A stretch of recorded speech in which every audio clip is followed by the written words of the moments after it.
बिल्कुल, ये आगाज हो चुका है पुष्करणा सावे का। इस समय हमारे साथ खड़े हैं वरिष्ठ पत्रकार विमल छंगानी, जो लगभग 20 वर्षों से पुष्करणा सावे सहित सांस्कृतिक गतिविधियों को जो है कवरेज करते आ रहे हैं। हम उनसे जानने का प्रयास करेंगे। हमारे दर्शक भी ये जानने के लिए उत्सुक हैं कि ये आयोजन क्या है और इसमें ऐसी क्या खास विशेषताएं होती है। बताइए विमल जी कि ये जो आयोजन अभी चल रहा है अंदर किस प्रकार का आयोजन है और क्या इसमें खास विशेषता है। पुष्करणा सावे को लेकर के शहर के घर घर में मांगलिक कार्यक्रमों का आगाज हो चुका है।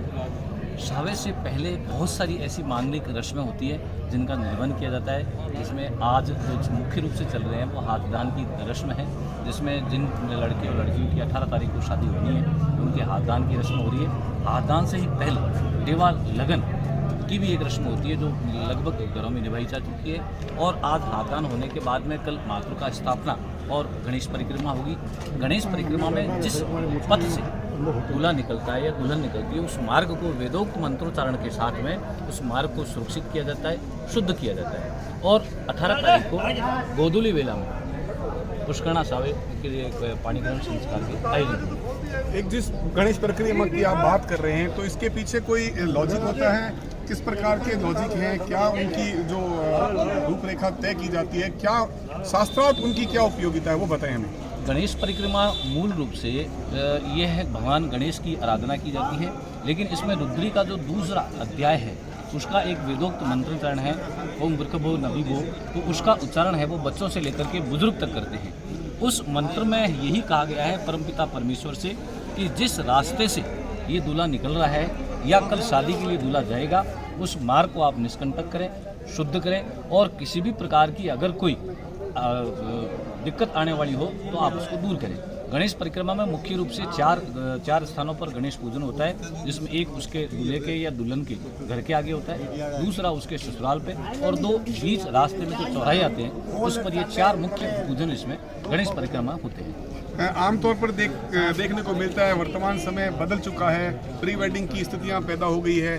पहले जहां अगर पुष्करणा सावे की 50 साल पहले की परंपरा का अगर हम बात करें तो उसमें और आज की जनरेशन में क्या फ़र्क देखने को मिल रहा है। देखिए, पुष्करणा सावे का जो आज से सदियों पहले जो आगाज़ किया गया था उसकी एकमात्र सोच थी नित्य वैविधता और सामूहिक एकता। आज भी सावा उसी सिद्धांत पर, उसी उद्देश्य पर अक्षरश खरा उतर रहा है। ठीक है, जिस प्रकार से माहौल बदला है, आधुनिकता आई है, तो सावे में भी कुछ कार्यक्रम हैं, कुछ रस्में गौण हुई है, कुछ नई रस्में जुड़ी है।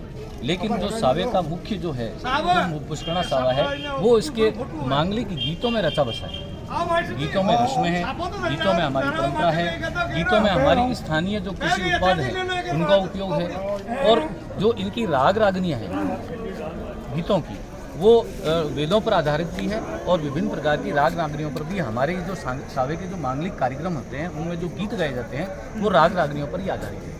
आमतौर पर हम देखते हैं कि जिस प्रकार की रस्में हैं, जैसे आप बात कर रहे थे हम छीकी की रस्म है, तो पहले जो है इस प्रकार का माहौल नहीं था कि लड़का या लड़की एक दूसरे को आपस में देखें।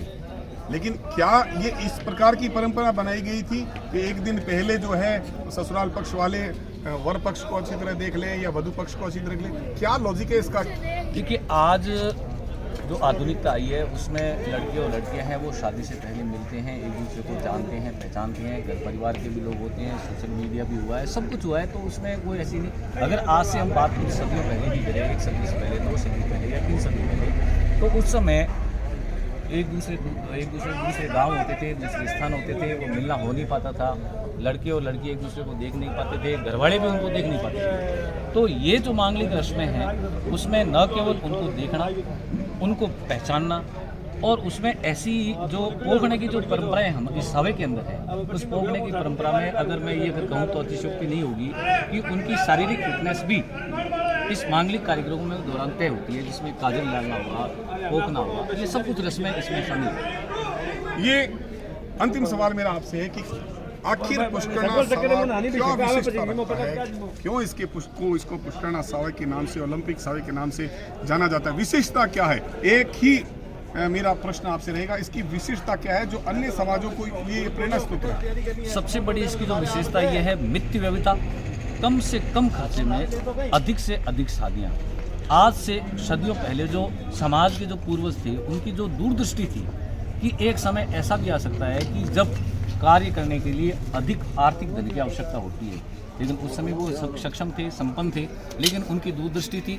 और आज 2022 में भी यही शासन और प्रशासन भी यही बात कह रहा है कि आप सामूहिक सावे को, सामूहिक विवाह को अधिकाधिक जो बल प्रयोग दे रहे हैं, उसका यही कारण है कि आपको कम से कम खर्चे में अधिक से अधिक मांगलिक आयोजन करने हैं, ताकि गरीब से गरीब व्यक्ति भी अपने बच्चों की इनमें शादियाँ कर सकें। बिल्कुल, आपने देखा कि वरिष्ठ पत्रकार विमल छंगानी ने हमें बहुत सार्थक बातें बताई है और मितव्ययता और सामाजिक समरूपता का जो ये सावा है पुष्करना, और ये अपने आप में एक सभी समाजों के लिए संदेश है।